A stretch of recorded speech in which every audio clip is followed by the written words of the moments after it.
The gentleman from California is recognized for 3 minutes for an opening statement.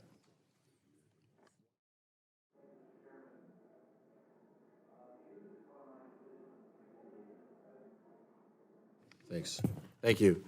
Jesus is one of my constituents from San Diego. His mother was tragically hit by a car, leaving her disabled. He manages her medications, he feeds her, he bathes her, he takes her to doctor's appointments, and he helps her with physical therapy. But if these Medicaid effects take cut, this work, this very hard work, will not meet the so-called work requirements Republicans want to impose. Jesus and his family would likely have to move out of their home, live separated, and they will likely lose their health care. Mr. Chairman, this committee has no jurisdiction over taxes, but let's be honest with the American people. Taxes are the real reason we're here. Over in the Ways and Means Committee, they are marking up what will be one of the most expensive tax bills in American history.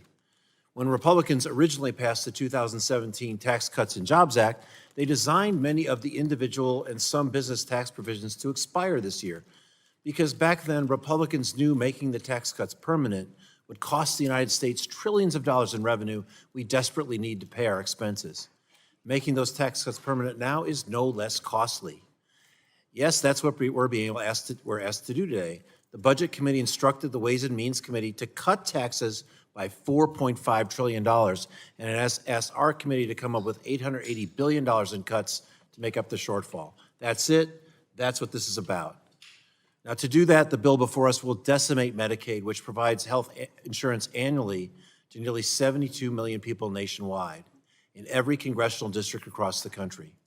Cutting health coverage for our most vulnerable neighbors will not make America healthier. It will make us sicker. You know, at home, I hear from people concerned about the national debt and deficits, and they say to me, hey, Scott, we have to make cuts to address the deficit. But that is not what's happening here.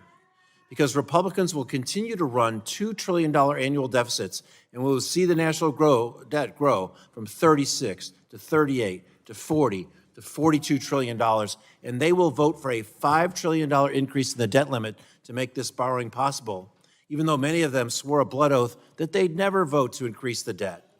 They will enact a budget that will increase according to the Committee for a Responsible Federal Budget, will increase the federal debt by $37 trillion over the next 30 years. So don't buy the Fiscal Responsibility Act. Republicans are proposing these painful cuts to programs that help everyday Americans not to lower our debt, but just so President Trump can follow through on his campaign promise to donors. Remember what he said to his donors? He, quote, I said, you're rich as hell, and I'm going to cut your taxes.